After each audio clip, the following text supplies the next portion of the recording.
Bonjour,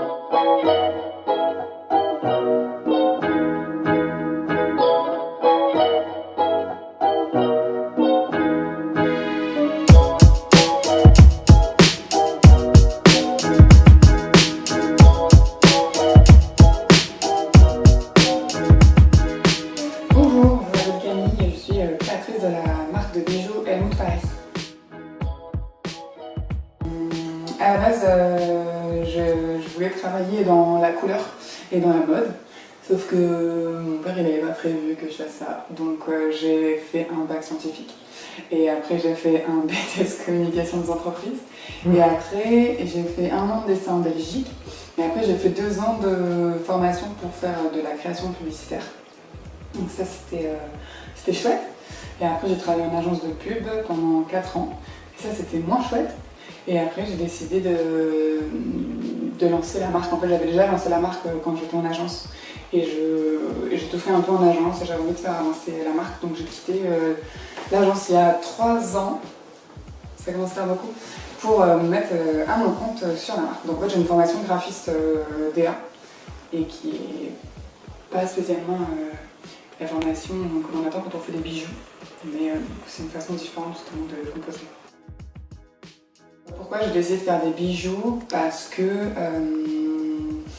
en fait j'ai commencé parce que c'était accessible finalement, donc j'ai regardé un peu pour m'acheter des bijoux, je trouvais que c'était pas exactement ce que je voulais ou plus cher que ce que je souhaitais, donc je me suis dit je vais le faire.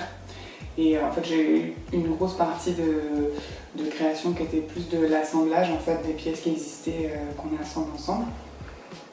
Il y a eu 2 ans de recherche comme ça à peu près. Et ça correspondait pas encore vraiment à ce que j'avais, enfin j'en étais pas hyper fière encore. Voilà, et puis en fait le problème de ça c'est que déjà c'est facilement refaisable. Et puis ça manquait un peu d'originalité. Et en fait j'ai rencontré une créatrice qui fait du plexi et qui m'a expliqué en fait que elle faisait tout en plexi, que c'était vraiment magique la vie. Et en fait moi à ce moment-là je faisais du plastique fou. C'est une espèce de truc qu'on fait quand on sort de loisir et qu'on a 12 ans. En fait c'est un plastique qu'on découpe, on fout au four et rapetissit, s'épaissit et on peut faire des formes. Donc déjà j'avais envie de faire des formes moi-même et cette nana m'a dit mais écoute en fait découpe du plexi, ça va être bien plus simple, c'est plus robuste, c'est plus élégant, c'est plus précis, c'est bien mieux. Et voilà, en fait en partant elle m'a laissé son nuancé de plexi, toutes les plexis, toutes les couleurs en me disant vas-y regarde la plaque de plexi qui te plaît le mieux, on l'achètera. Et je me souviens j'étais dans le bus. Et donc il était genre 20h et donc il faisait nuit. Il y avait toutes les lumières de la nuit en fait qui se reflétaient dans le plexi et en fait je tombais amoureuse du plexi transparent. Avec toutes les lueurs qui tombaient dans le plexi transparent et je me suis dit banco, je vais faire ça.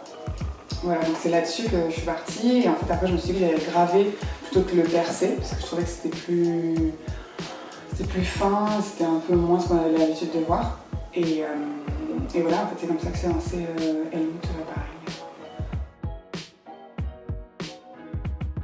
C'est ça qui est compliqué, c'est de faire quelque chose qui est joli, mais pas des fioritures ou pas des choses qui sont dans la tendance en fait, qui n'apportent rien au bijou. Donc ça c'est vraiment ce qui est difficile. Parfois tu fais des choses, puis tu regardes, tu te dis en fait ça c'est chiant et c'est trop compliqué, ça n'apporte rien, c'est pas assez léger, ça va pas avec le reste. Voilà, ça c'est une des difficultés et ce qui est difficile et c'est là où moi je galère le plus, c'est d'avoir une ligne.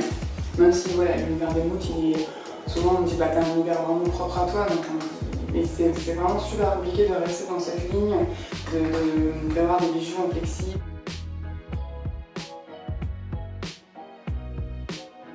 Ouais, pourquoi Helmut? Parce qu'en fait, on est passé avec le mec devant une affiche de Helmut Newton, qui est un photographe qu'on aime beaucoup. Et on avait vu l'expo permanente à Berlin avant qu'elle arrive à Paris, là, et on s'était dit putain, elle est trop belle cette expo, et on s'est dit mais Helmut c'est tellement un prénom improbable, c'est aussi un prénom très élégant de par Helmut Newton et par tout son travail, et aussi c'est vrai que ça a une connotation un peu moumoute, poète, ça correspondait, ça avait une espèce de double personnalité, et en plus c'est un prénom de garçon. C'est une marque de féminine, enfin voilà, c'était complètement absurde en fait et improbable et ça restait un peu en tête et ça m'a plu donc voilà, on est parti là-dessus et donc Helmut Paris je n'ai absolument aucune origine allemande si ce n'est que j'ai fait LV1 allemand, ça compte.